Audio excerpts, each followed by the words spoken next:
ప్రేమమైన మా ప్రభుత్వం తండ్రి మధ్యాహ్న సమయంలో సంఘంలో చేరి విశ్వసించడానికి చేస్తున్నాం. లేదంటే ఇదిగో ఎవరో తెలుసు లేదంటే ఇదిగో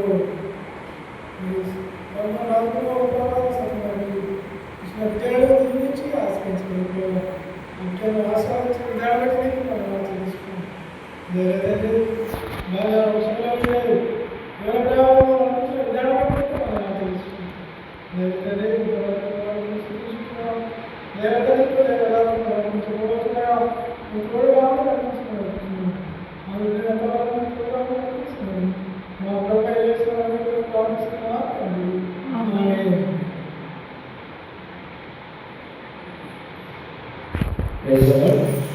సమయంలో దేవుని యొక్క వాక్యమును మనం చదువుకుందాం. బైబిల్ గ్రంథంలో నుండి కీర్తనల గ్రంథము 1వ అధ్యాయము అందరూ తీసి చదువుకుందాం. బైబిల్ గ్రంథంలో నుంచి కీర్తనల గ్రంథము 1వ అధ్యాయము మనము చదువుకుందాం. మనందరం సిద్ధపడుతూ ఉండగా దేవుని యొక్క వాక్యాన్ని మానికంగా ముందుకు వచ్చి దేవుని యొక్క వాక్యాన్ని చదివిపిస్తారు.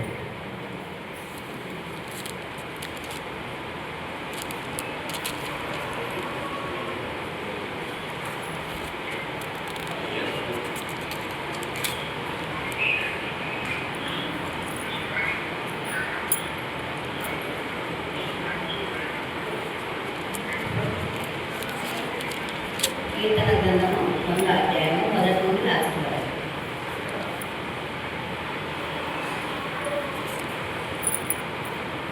సమస్త దేశములారా యెహోవాకు ఉత్సవగానం చేయుడి, సంతోషంతో యెహోవాను సేవించుడి. ఉత్సవగానము చేయుచు ఆయన సన్నిధికి రండి. యెహోవాయే దేవుడని తెలుసుకోండి. ఆయనే మనలను గుర్తించెను, మనము ఆయన వారలము, మనము ఆయన ప్రజలము, ఆయన వైపు గొర్రెలము. కృతజ్ఞత ఆత్మను చెల్లిస్తూ ఆయన గుమ్మంలో ప్రవేశించుడి. కీర్తనలు పాడుచు ఆయన ఆవరణలో ప్రవేశించుడి. ఆయన స్తుతించుడి, ఆయన నామము ఘనపరచుడి. యెహోవా దయాళుడు, ఆయన కృప నిత్యముండు, ఆయన సత్యము తరతరముండు. దేవుడి వాక్యం.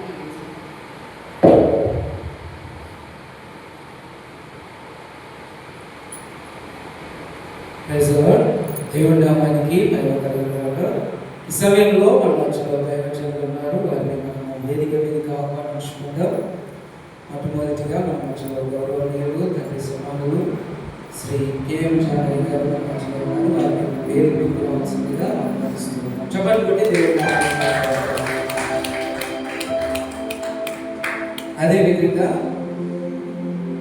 వారితో పాటుగా పరిచర్యలో భాగస్తురాలు దేవుని కొరకు తన సమయాన్ని అర్పిస్తున్నటువంటి శ్రీమతి శ్రీ జయమణి జానమ్మ గారిని కూడా వేదికకి రావాల్సిందిగా ప్రేమపూర్వకంగా ఆహ్వానిస్తూ ఉన్నాను. చప్పలు పెట్టుకున్నాను. గట్టిగా చప్పలు పెట్టుకున్నాను. అదేవిధంగా ఈ సమయంలో పాస్టర్ వీరేచంద్రయ్య గారిని కూడా వేదికకి రావాల్సిందిగా ప్రేమపూర్వకంగా ఆహ్వానిస్తూ ఉన్నాను. చప్పలు పెట్టుకున్నాను.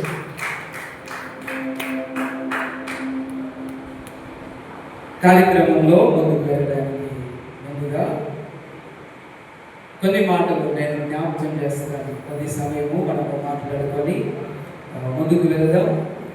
నిజంగా ఈరోజు ఈ కార్యక్రమము చాలా త్వరగా ప్రారంభించబడాల్సి ఉండే కానీ వాతావరణ కారణాన్ని బట్టి కొంచెం ఆలస్యమైంది. అయితే దేవుని బిడ్డలారా జ్ఞాపకం చేసుకోండి, ఒక మంచి క్లారిటీ మీకు ఇస్తున్నాను. ఫస్ట్ ఉన్న వాళ్ళందరికీ కూడా ఏంటి అంటే ఈ కార్యక్రమము కృతజ్ఞత ప్రార్థన కూడిక. ఏ కూడిక? కృతజ్ఞత ప్రార్థన. దేవుడు చేసిన కార్యాన్ని బట్టి కుటుంబము కృతజ్ఞతాపూర్వకంగా జరిపించుకునే కూడిక. కృతజ్ఞతా కూడిక అంటే సెంటర్ ఫిగర్ ఎవరు ఉండాలి? ప్రాముఖ్యంగా ఎవరు ఉండాలి? ఎవరు ఉండాలి? ఫంక్షన్లో సెంటర్ ఫిగర్ ఎవరు? ఏ ఫంక్షన్లోనైనా సెంటర్ ఫిగర్ ఎవరు? బర్త్డే జరిపించుకుంటే బర్త్డే బాయ్, పెళ్లి చేస్తే పెళ్లి కూతురు పెళ్లి కొడుకు సెంటర్. కానీ కృతజ్ఞత కూడికలో సెంటర్ ఎవరు?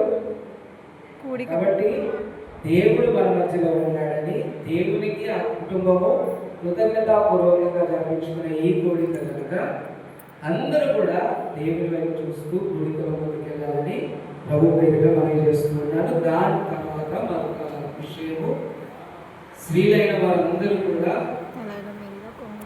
ముసుగు అనేది ఉంచుకుంటారు, తీయకండి. ఓకేనా? ప్రతిసారి చెప్పకూడదు, అది దయచేసి జ్ఞాపకం చేసుకొని మీ తల మీద ముసుగుంచుకొని దేవుని నామాన్ని మహిమపరచాలని ప్రభు పేరుగా మనవి చేస్తున్నాం. ఈ సమయంలో మరొక చిన్న పాట పాడుకొని దేవుని నామాన్ని మహిమపడతా మనం వచ్చినటువంటి పెద్ద గారు ముందుకు వచ్చి పల్లవి ఒక చరణం పాడి దేవుని నామాన్ని మహిమపరుస్తాం.